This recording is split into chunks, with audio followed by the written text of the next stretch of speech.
E aí, empacou, desempaca comigo? Eu sou o Pedro Renó, professor aqui do Parabólica, e hora de mais um resumo de história aqui para vocês. Hoje sobre Primeira Guerra Mundial. Lembre que os links todos aqui de redes sociais, também na Twitch, todos aqui na descrição no primeiro comentário fixado, e na descrição também nós temos o resumo dessa aula, tudo que eu coloquei aqui nesses cards aqui para vocês.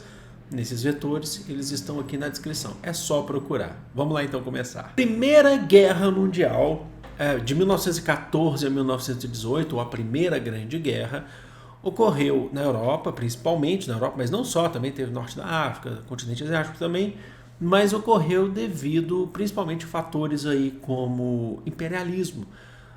Disputa dos países imperialistas por territórios, tanto na África, na Ásia e até mesmo na Europa, as principais potências imperialistas.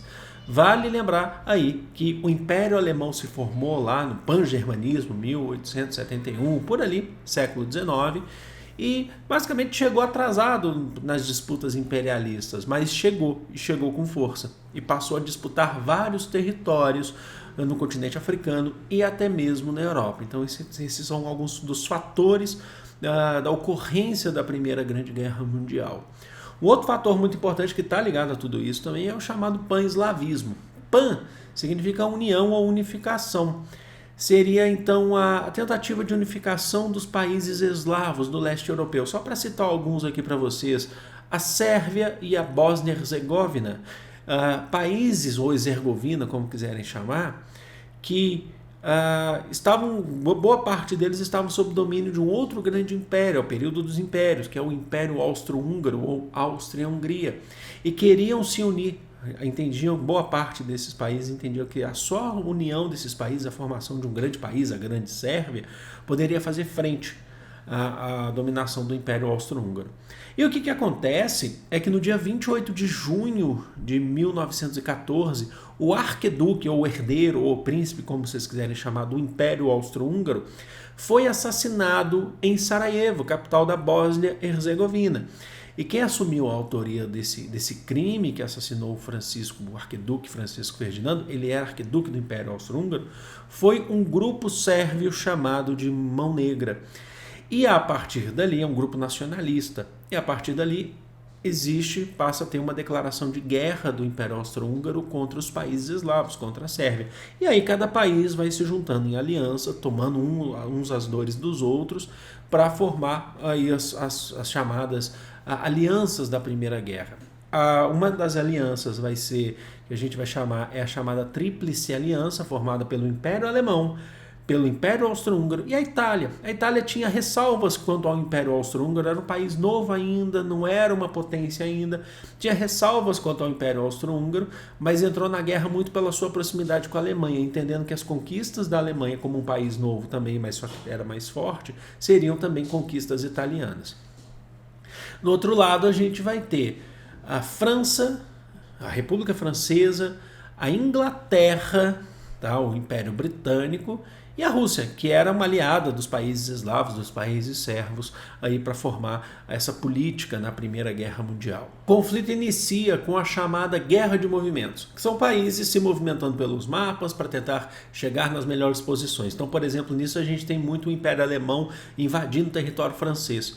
Porque a França ela era um grande elo de ligação com o Reino Unido, com a Inglaterra. O que separa a França da Inglaterra é o Canal da Mancha, uma porção de mar.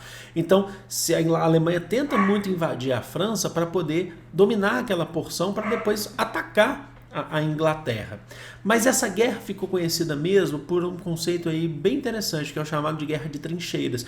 Trincheiras são aquelas valas que os soldados cavam e às vezes vivem ali por dias, vivem ali por meses, tentando atingir o exército inimigo. Naquele período, entre as trincheiras inimigas e as aliadas, existem vários arames farpados para evitar com que os soldados invadam. Então eles ficam ali estudando, atacando. É uma guerra muito pautada no cansaço, no desgaste físico. No ano de 1915, uma questão muito importante, a Itália rompe com a Tríplice Aliança e passa a defender defender os interesses da Tríplice Entente. Ela já não era bem vista pela Áustria-Hungria, porque a Áustria-Hungria era contra o processo de unificação italiana. E ela chega do lado da Tríplice Entente, principalmente por promessas territoriais da Inglaterra. Ó, se a gente vencer essa guerra, a gente vai dividir territórios com vocês. E um outro ponto importante é que em 1917, a Rússia, que inicia inclusive o processo de Revolução Russa, tema que a gente vai ter no Desempaca, a Rússia ela sai da guerra em 1918. Em março de 1918, ela assina um tratado de paz com a Alemanha chamado de Brest-Litovsk. A Rússia está passando nesse momento por um processo de guerra civil entre socialistas e sociais-democratas, socialistas e capitalistas. Com a saída da Rússia, quem ganha força para entrar na guerra são os Estados Unidos. Porque os Estados Unidos eles estavam participando da guerra indiretamente, vendendo armas, principalmente para a Inglaterra. E os Estados Unidos entendeu que essa guerra estava se estendendo demais, estava se arrastando demais, e assim, ele não iria receber tudo que ele estava vendendo para a guerra. Ele entra na guerra com força máxima, uma guerra que não é no seu próprio território, e isso vai ser fundamental para decretar o fim do conflito. No final da guerra, você começa a ter, mais do meio para o final, tanques de guerra surgem, aviões também, e por aí vai. E o que acontece depois? Em 1919 é criada a Sociedade das Nações, ou melhor dizendo, a Liga das Nações, que vai ser a entidade que vai tentar ser responsável por resolver os conflitos de forma diplomática, os futuros conflitos, e evitar uma Segunda Guerra Mundial. Você já sabe que isso não vai dar certo. Então a Liga das Nações ela vai fracassar nesse conceito. E é feito o Tratado de Versalhes, na França, no Palácio de Versalhes.